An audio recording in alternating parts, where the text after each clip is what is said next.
YouTube, this is Tyler Metalhead Weatherman. Hope you guys are doing well. It's been a long day for me, but we're here. Third day, third video in a row. Getting back onto a grind, a little bit of a roll here. We're gonna try to keep this momentum up for a while, especially as things look to be getting more active, especially in the tropics. But that's not what we're talking about today. I mentioned in yesterday's video, and actually the video before too. I will have the links to both of those videos in the top right corner of the screen. That I was looking to do a seasonal forecast, and it looks like we've finally gotten ourselves organized to where we can do so. So before I get into this forecast, I also want to say this is a disclaimer that the things I'm going to show you in this video, you have to take them with a grain of salt, and B, a lot of these forecast models that I'm going to be looking at here are not going to be based off of day to day. These are going to be based off of months. There's no way anybody in the world right now could forecast every day perfectly for 30 days. That's just unrealistic. So I want that to be kept in mind to anyone that watches this. And then furthermore, looking at this day, you don't look at this day by day. This is all going to be based off of mean. I'll go ahead and get into it so I can kind of explain a little bit further what I'm meaning with this disclaimer, so to speak. All right, so we're gonna take a look at the entire season, but we're gonna do it month by month. We're mainly just gonna go from September to pretty much November. We're not looking to go into winter just yet. We still got fall to deal with, so we don't want to jump ahead of ourselves. And these are very much prone to changing as well, so yeah, this is gonna be it's gonna be one of those kinds of forecasts where I say, once again, take it with a grain of salt. But for the most part, the country is looking like the western half is going to be warmer than average, especially towards the central part of the central part towards like the Sierra Nevadas. It's going to be warmer than average. Maybe even towards the northwest, we're going to be warmer than average. And then once we move a little bit further to the east around the central U.S., especially around the southern U.S., central U.S., like Texas and Oklahoma, you're actually going to be cooler than average, which is going to be nice for you guys because this area has been hit pretty hard with drought. And they've just gotten a lot of rainfall recently, but also the heat's been sweltering over there, triple digits with high humidities and dew points. Rough stuff over there. For a lot of these areas over here, they're going to be about average, so maybe there won't be a blazing heat wave right here. As we push further to the east, however, we start to get back into that above average category, but it's not going to be significantly above average. So maybe things will be a little bit better here, but we'll have to wait and see, because keep in mind, like I said, this is based on previous climatology. This does not factor in every low pressure, the jet stream placement, and other key factors that ultimately will influence the weather for that day, that week, etc. So this is all really based off of a mean from previous years, and whether that hasn't even happened yet. So that's really all I was trying to say at the beginning of this video here. So, alright, now that we've looked at September, let's go to October and see what we're dealing with. October kind of looks like everybody's a little bit warmer than average. There's no real spot where we're going to be cooler per se. Like I said, keep in mind this is very much prone to change, very much, or subject to change. But one thing I do notice is that there isn't any particular area where we're going to be extremely above average. Maybe maybe a little bit further to the south and west this time, but a few more areas are going to be a little bit warmer than average as well. Maybe towards the Gulf we could be cooler than average. But one thing I also want to mention here as well is that this also doesn't take into account any sort of potential tropical activity as well. So this literally could be turned over on its head just by a tropical system, because that affects ridges, that affects high pressure areas, low pressure areas. temperatures, etc. So this is literally, so again, take this with a grain of salt. This isn't the final forecast. As we get closer towards October, I'll make another video on this, of course. Oh wow. I've completely gone to my desktop screen. Now you know what my desktop looks like right now. Nothing amazing. We'll get that fixed in due time. Hasn't been a priority. When we go to November, that's when things get really interesting. We are very much above average towards the eastern half of the country. In several spots, we are considerably above average as well on the temperature anomaly here, especially towards the Ohio Valley, towards the Great Lakes. We're going to be really interested. So it could be a little bit of a struggle trying to get snow based off of the CFS right now, based on warm temperatures, but again, this is all based off of means. This isn't necessarily based off of any storm systems that we will have rolling in at the moment or anything like that. So it's going to be hard to say what happens this fall, but either way, it's going to be interesting to see how this unfolds. So with that being done now, let's go ahead and take a look at the precipitation for the next 3 months as well. We're going to take a look and see who could be above average on rainfall and who's below average. So we're going to take a look at September now, of course, just like we did with the last model. And we can see towards the northeast, we're a little bit wetter than average. Oops, actually, we're looking at November right now. I have it wrong. Pardon, I'm used to pivotal weather. Pivotal weather always sets back automatically. I've noticed that tropical tidbits does not.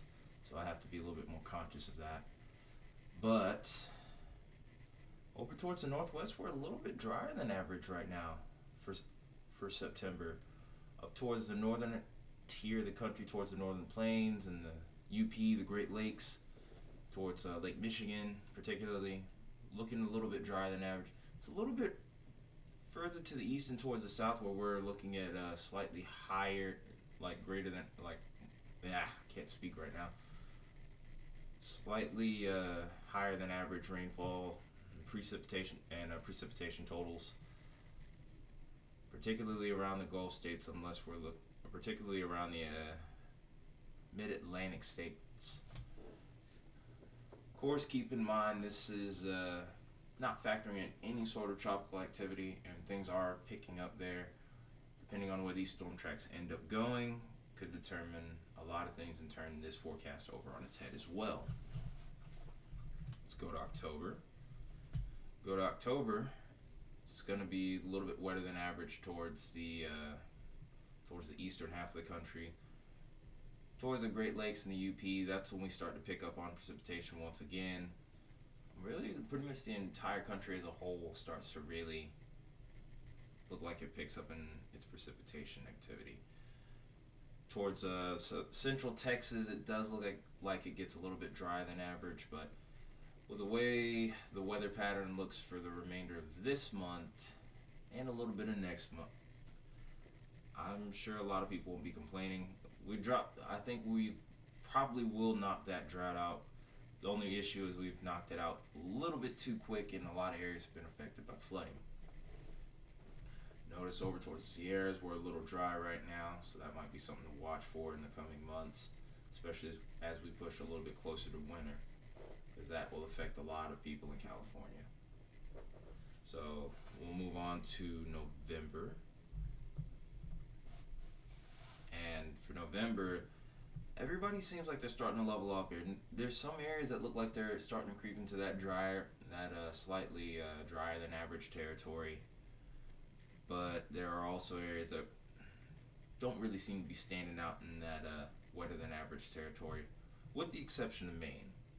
Maine has pretty much been consistent with that for most of the year, and it doesn't look like that's going to be changing. Although we do see a little bit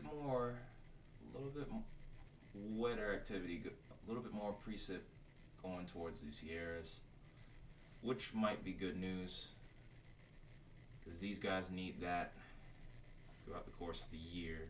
They need a pretty healthy winter as well, in order for things to run smoothly over there in California as far as water is concerned.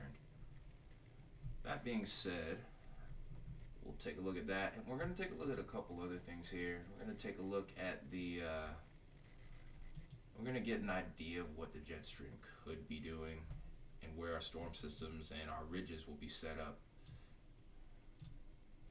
Alright, so going back to September. Uh-oh. Come on now. There we go. Oh wow. Now I wanted to respond. Alright, so here's what we're dealing with right now. This is what's going to keep the temperatures a little bit warmer over towards the west. We have this little ridge that's set up around the Four Corners region. And we have this low pressure set up to the south, which is going to lead to a little bit more activity to over towards Texas and Oklahoma. And pretty much we're just wide open over here in the south.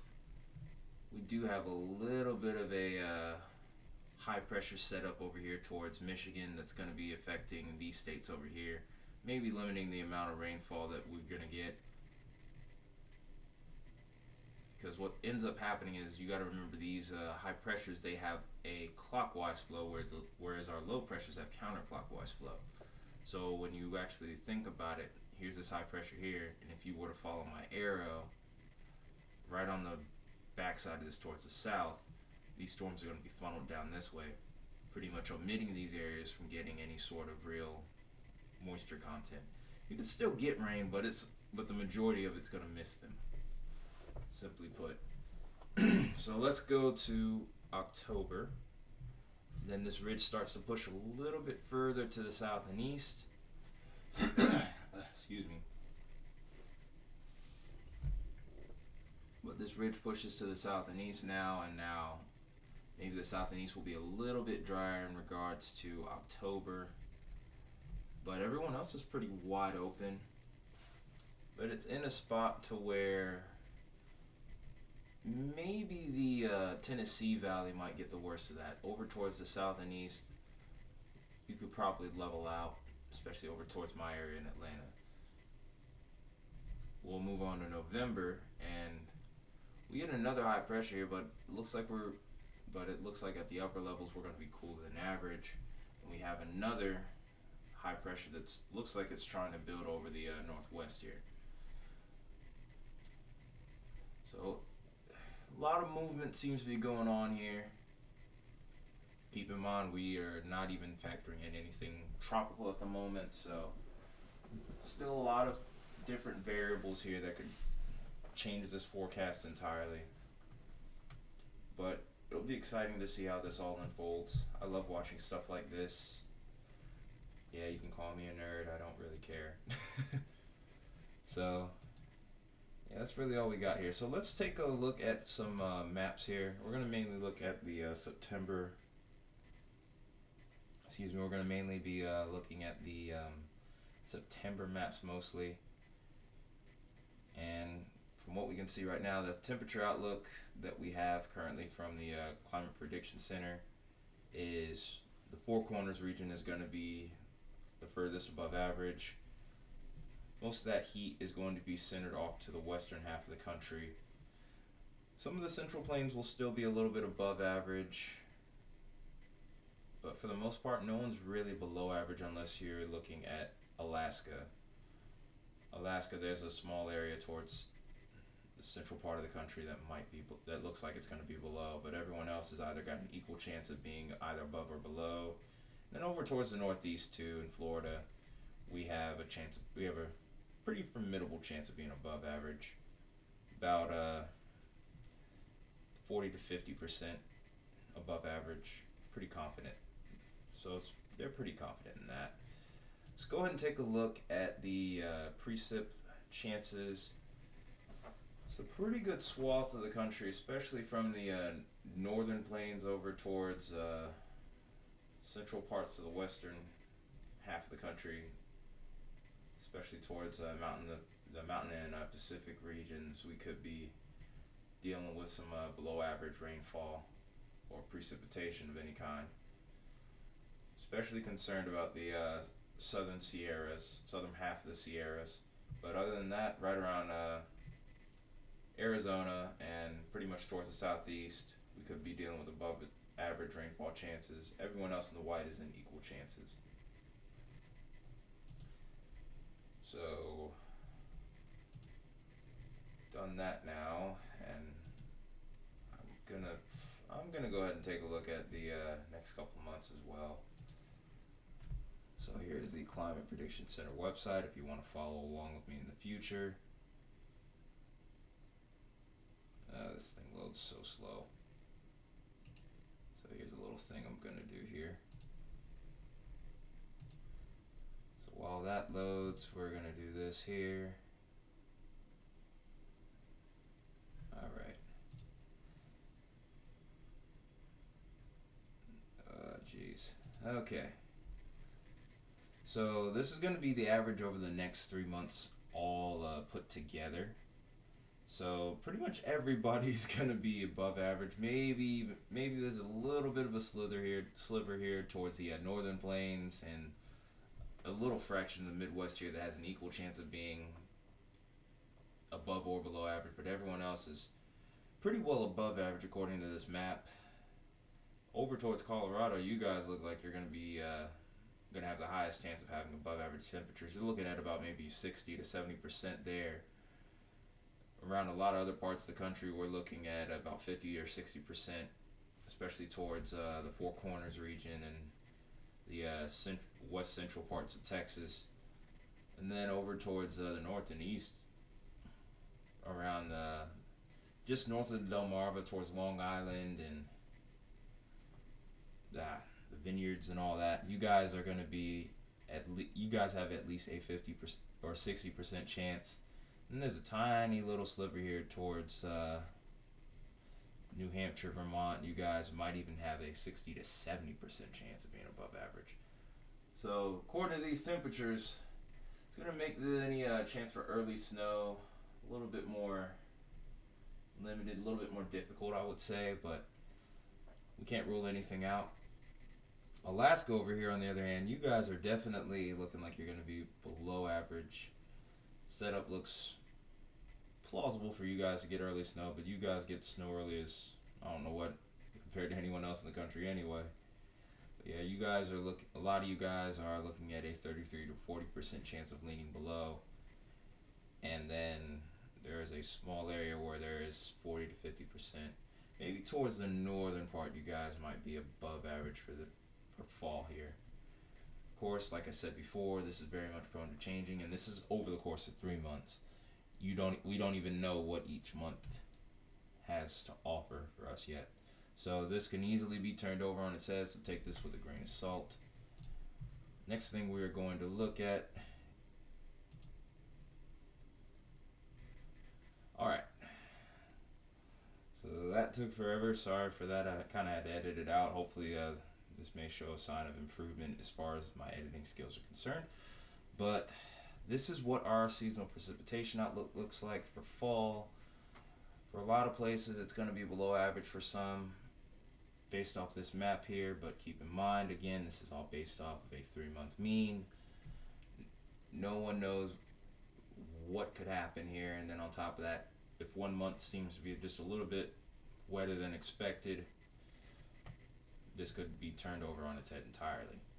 And all that would really take, especially for areas towards the south and east, is 1 tropical system, maybe 2 at the most. But for the areas in the white, you're in equal chances. There's no real area that's likely going to be above average. We're just kind of leaning towards it's about maybe a 33 to 40% chance. But most areas, if anything, are going to be lying below average, but it's not a lot of confidence in that even. It makes sense given the fact that we looked at the pressure maps and so on and so forth, because this is where our ridges are going to be set up based off of the CFS. But as I said just a few seconds ago, things are likely to change. I can't say it enough. You have to take these maps with a grain of salt, because literally this is based off a 3-month mean, and just 1 month could change everything. But this is all I got for you guys on this video. Like what you saw here, drop a like, leave me a comment, and subscribe. I'd greatly appreciate it if you do. If you didn't like what I did, you can leave a dislike. It won't hurt my feelings. I'm still gonna keep doing it, so don't really care there. But